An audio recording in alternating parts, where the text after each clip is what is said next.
चलिए, तो कार्रवाई की बात यहां पर नरोत्तम मिश्रा कर रहे हैं। हालांकि पहले जो ट्वीट किया गया था लीना की तरफ से, ट्विटर की तरफ से, उसे हटा तो दिया गया था, लेकिन अभी भी अब विक्टिम कार्ड जो प्ले करने की यहां पर कोशिश लीना की तरफ से हो रही है। कुछ सवाल हैं जो TV9 भारतवर्ष अब इस पूरे मामले के बाद उठाना चाहता है। पहले काली, अब शिव और पार्वती। ये सवाल इसलिए भी उठाए जा रहे हैं क्योंकि जिस तरीके से आस्था के अपमान पर ये लगातार ट्वीट सामने आ रहे हैं, उसको लेकर ये सवाल है। आस्था के अपमान पर ये सवाल उठ रहे हैं। विवादित बैनर पोस्टर के पीछे आखिर ये किसकी साजिश है और क्यों किया जा रहा है? क्या जानबूझकर जन भावनाएं भड़काने का ये प्लान है, और क्या अभिव्यक्ति की नाम पर ही पब्लिसिटी स्टंट ये किया जा रहा है? इस बीच बड़े सवाल यही हैं कि वैचारिक मतभेदों को लेकर भी ये सवाल उठ रहा है। वैचारिक मतभेद को धार्मिक रंग क्यों दिया जा रहा है? क्या इसे रोकने के लिए कानून में कोई बदलाव होना चाहिए? मेरा सवाल इस बीच इस बात को लेकर भी है कि जिस तरीके से ये पूरा मामला सामने आ रहा है, उसके बाद सवालों के घेरे में ना सिर्फ लीना है, बल्कि जो राजनीतिक बयानबाजी आ रही है उसके बाद भी कई अहम सवाल खड़े किए जा रहे हैं। अतिकुर रहमान साहब, क्या इतना विस्तार हो चुका है सोशल प्लेटफॉर्म का कि अब कोई भी इस मंच का इस्तेमाल करने लगा है लोगों की धार्मिक भावनाओं को ठेस पहुंचाने के लिए? इस पर अब लगाम लगाने का वक्त नहीं आ गया? क्या जरूरी नहीं है कि अब कानूनी तौर पर एक्शन लिया जाए?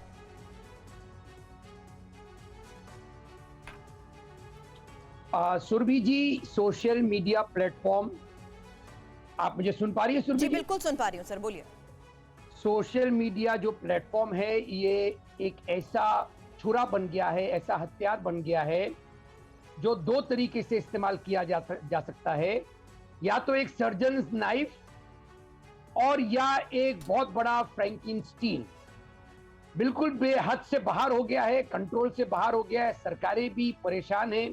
हमने देखा किस तरह से ट्विटर और हमारी भारत सरकार में जो मामले चल रहे हैं, उससे यही समझ में आ रहा है। अब इन चेंज सर्कमस्टांसेस में जो दुनिया के सामने हैं, इसमें हम लोगों को समझना पड़ेगा कि ये हेट क्राइम, ये हेट डायलॉग्स, ये घृणा भरी फिल्में, तस्वीरें, इनको किस तरह से पब्लिक को अपने एम्बिट में कितना स्पेस देना होगा और कितना नहीं देना होगा।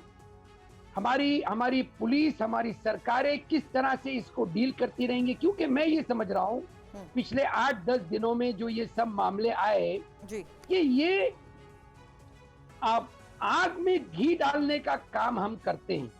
हम बहुत अच्छा बोलना चाहते हैं, अपनी जबान पे बहुत कंट्रोल रखना चाहते हैं, फिर भी कहीं से कोई एक चीज पकड़ ली जाती है जो कि आग में तब्दील हो जाती है। लेकिन रहमान साहब, आग में घी डालने का काम कुछ लोग कर रहे हैं और उनमें से एक टीएमसी की सांसद महुआ मोइत्रा भी हैं। टीएमसी से देवनाथ जी हमारे साथ जुड़े हुए हैं। आपके इसी सवाल को जरा मैं उनसे समझती हूँ और उनसे जवाब लेने की कोशिश करती हूँ। देवनाथ जी, महुआ मोइत्रा आपकी पार्टी की सांसद हैं।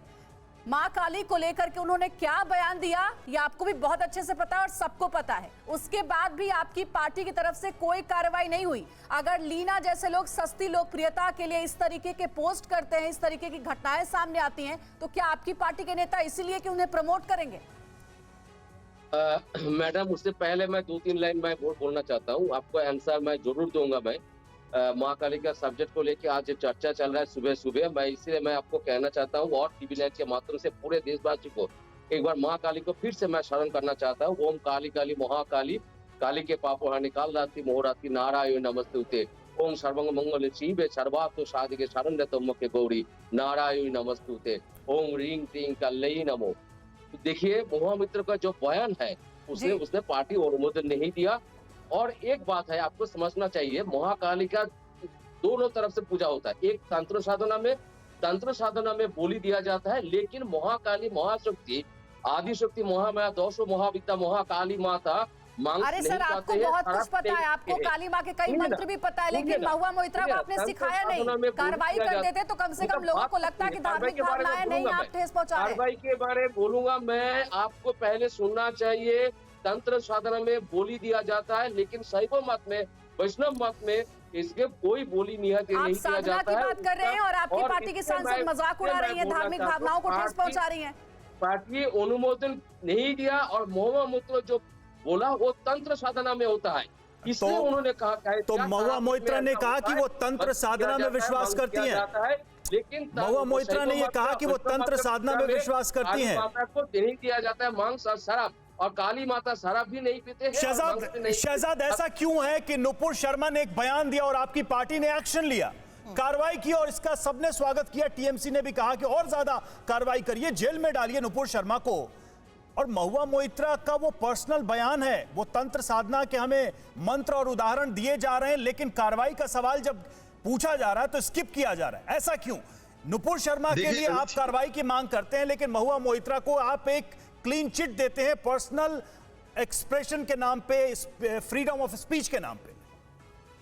रवि जी, बहुत पुराने समय से एक चीज चली आ रही है कि हिंदुओं का करो अपमान, इससे चलेगी वोट बैंक की दुकान, हिंदू को दो गाली तो मिलेगी वोट बैंक की ताली। और आज इसी श्रृंखला में मुझे तो लगा आज सुबह तक कि टीएमसी कम से कम ट्विटर पे ही सही खंडन कर रही थी, पर अभी बादल देवनाथ की बातें सुन के लग रहा है कि वो तो स्वागत कर रही है और जायज ठहरा रही है महुआ मित्रा की बातों को। और इसीलिए महुआ मित्रा पर पार्टी के स्तर पर भी कोई कार्रवाई नहीं की गई है, और लुकआउट नोटिस जैसे उन्होंने अलग अलग मामलों में किया है वो भी नहीं किया गया। और ये देखिए, इनका पुराना इतिहास है। महुआ मित्रा तो सीरियल ऑफेंडर है। इससे पहले उन्होंने शिव जी के शिवलिंग का भी अपमान किया है, उन्होंने ब्राह्मणों को चोटी वाला राक्षस कहा है। सायोनी घोष ने जिस प्रकार का चित्र लगाया था उसके बाद उनको टीएमसी का टिकट मिला। कुणाल घोष ने मां सीता का अपमान किया। ये वही टीएमसी है जिसने दुर्गा पूजा विसर्जन पर रोक लगाई थी, इमामों को भत्ता देने का काम किया था। ये वही है जो रामधेनु को रंगधेनु बुलाने लगे हैं। तो ये इनकी पुरानी रीति रिवाज है।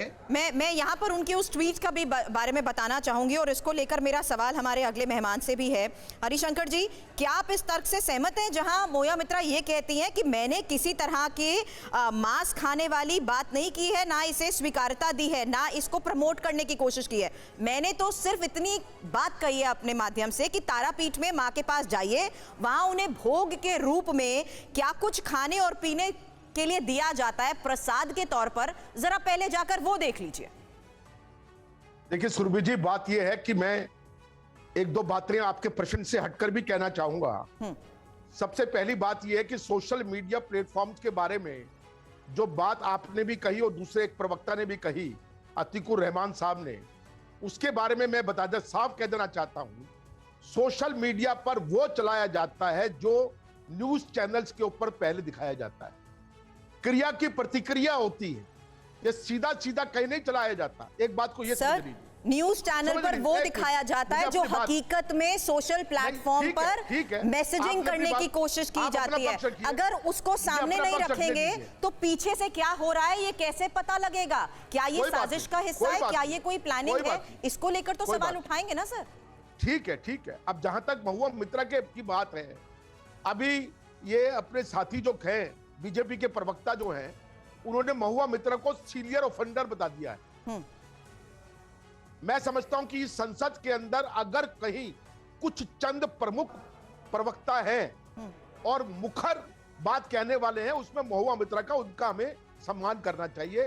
क्या उन्होंने, मित्रा भी हिंदू है और आपकी लीना भी हिंदू है, दोनों हिंदू हैं। आश्चर्य यह है कि अगर कहीं ये किसी मुस्लिम के मुंह से कह दिया जाता तो ये हमारे दो साथी क्या कहते, और ये बीजेपी का तमाम पूरे देश के अंदर जो आज बवंडर मचा दिया है। नहीं मतलब हरिशंकर जी, इसका क्या हम ये मतलब निकालें कि कांग्रेस पार्टी को कोई ऑब्जेक्शन नहीं है ना लीना के ट्वीट पर, ना महुआ मोइत्रा के बयान पर? नहीं, सीधी सीधी बात करते हैं ना, घुमा घुमा के जलेबी की तरह बातें क्यों करना? चलिए, शुक्र है भगवान, शुक्र है कि ये दोनों हिंदू हैं, मुसलमान। अरे भाई, हिंदू मुसलमान छोड़िए ना, मैं आपसे सीधा सा सवाल पूछ रहा हूं, यानी कांग्रेस पार्टी को कोई ऑब्जेक्शन नहीं है ना? उदयपुर में जिसका गला काटा गया, क्या समीर वो हिंदू नहीं था? जी हरिशंकर जी, किया है, मैंने समर्थन किया लीना का। आप क्या मेरे मुंह में शब्द डाल रहे हैं? नहीं, बिल्कुल नहीं, मेरे मुंह में शब्द डाल रहे हैं? बिल्कुल नहीं। आपने कहा महुआ मोइत्रा के बयान को एक तरह से आप जस्टिफाई कर रहे हैं, तो मैं आपसे सीधा सा सवाल पूछ रहा हूं, मैं बस आपकी पार्टी की राय जानने की कोशिश कर रहा हूं। मैंने सिर्फ ये कहा कि जो हमारे प्रवक्ता साथी बीजेपी के हैं, उन्होंने उनको सीरियल ऑफेंडर कहा है, उस पर मुझे इतराज। ठीक है, वो पार्लियामेंट शहजाद, अभी जो कुछ कांग्रेस पार्टी का स्टैंड सामने आया, हरिशंकर गुप्ता जी ने जो रिप्रेजेंट किया, उससे आप क्या समझे? समीर जी, एक तो आज बात साबित हो गई है, दोनों टीएमसी और कांग्रेस आपको हौसला अफरोजी के लिए एक ट्वीट डाल देती है, परंतु एक महुआ मित्रा का खुलेआम समर्थन कर रहे हैं। प्लीज समीर जी, एक एक करके बात रख सकते हैं, कृपया करके। वर्तमान सरकार के अंदर जो हो रहा है। अच्छा ठीक है, एक एक करके हरिशंकर जी, बात हो गई ना आपकी बात हो गई। शहजाद बोलिए जल्दी से। पहले तो कांग्रेस और टीएमसी ने अपना स्टैंड बदलते हुए महुआ मित्रा का समर्थन किया, ये अधिकृत रूप से आपके चैनल पे बता दिया गया है। दूसरी बात, महुआ मित्रा ने ब्राह्मणों को चोटी वाला राक्षस कहा है। महुआ मित्रा ने शिवलिंग का मजाक उड़ाते हुए उसकी तुलना भाभा एटॉमिक रिसर्च सेंटर से की है। ये इससे पता चलता है ये सीरियल ऑफेंडर है। सायोनी घोष का भी ट्वीट इतना आपत्तिजनक है, मैं दिखा नहीं सकता उन्होंने शिवलिंग पर किस प्रकार का चित्र दिखाया है। इसके अलावा कुणाल घोष के बयान जो सीता मां के बारे में, वो भी पब्लिक डोमेन में, अगर इसमें से एक भी बात झूठी है तो मैं राजनीति छोड़ दूंगा, या अन्यथा ये मुझे बता दे हरिशंकर गुप्ता जी कि वो राजनीति छोड़ देंगे। क्या ये सीरियल ऑफेंस नहीं है? क्या ये बार बार इस प्रकार से हिंदू आस्था पर करो चोट ताकि मिले वोट बैंक का वोट किया जा रहा है? और आज तृणमूल कांग्रेस बताए क्या लुकआउट नोटिस जारी किया जाएगा? क्या उनको पार्टी से, उनके ऊपर पार्टी की कार्रवाई की जाएगी जैसे एक व्यक्ति पर हमारे यहाँ की गई, प्राथमिक सदस्यता रद्द की गई? देखिए जी, प्राथमिक सदस्यता ठीक है ना, तो ये सवाल बादल देवनाथ जी से पूछ लेते। देवनाथ जी, एक्शन होगा कि नहीं होगा, हाँ कि ना, ये बता दीजिए। एक्शन होगा कि नहीं होगा? नुपुर शर्मा के खिलाफ कार्रवाई हुई, नुपुर शर्मा के खिलाफ कार्रवाई हुई, आप लोगों ने भी उसका समर्थन किया। इस मामले में टीएमसी एक्शन लेगी कि नहीं लेगी? पुणे वाला जाकर बात का कोई मैं सुनना नहीं चाहता हूँ। पुणे वाला को ज्ञान मत दो। यहाँ पर बंगाल में लाखों लाखों करोड़ों काली पूजा होता है, घर घर में शिव पूजा होता है। पूरा विश्व में बंगाली सबसे ज्यादा तीर्थ करते हैं। बंगाली के बारे में, बंगाली को धर्म आप इतना कुछ बोल रहे हैं देवनाथ जी, लेकिन ये नहीं बता पा रहे हैं कि कार्रवाई होगी या नहीं महुआ मोइत्रा पर। सिंपल सा ये सवाल है, जवाब थोड़ा सोच लीजिए। इसी सवाल के साथ दोबारा से लौटेंगे आपके पास। संजीव जी को चर्चा में शामिल करते हैं, उनके पास अभी तक हम नहीं पहुंचे थे। संजीव जी, लगातार इस तरीके के एक के बाद एक मामले सामने आ रहे हैं, और अगर सिर्फ लीना की बात करें तो लीना ने पहली बार कोई विवादित ट्वीट नहीं किया है। इससे पहले 2013 में भी पीएम के लिए किया था, 2020 में भगवान राम के लिए भी किया था। क्या आपको लगता है कि सिर्फ सस्ती लोकप्रियता के लिए ऐसे लोग अपने सोशल मीडिया अकाउंट का यूज करते हैं, और ऐसे लोगों पर क्या कार्रवाई होनी चाहिए?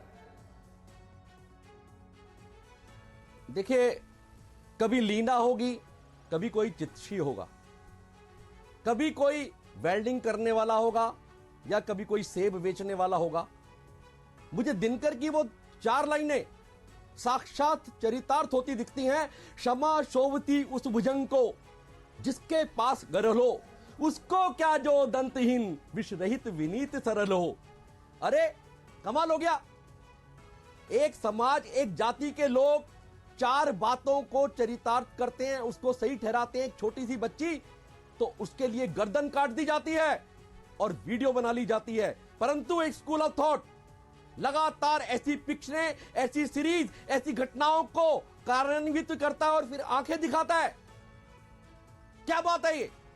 क्या हिंदू जाति कमजोर है इसीलिए? क्या वोट की राजनीति है इसीलिए?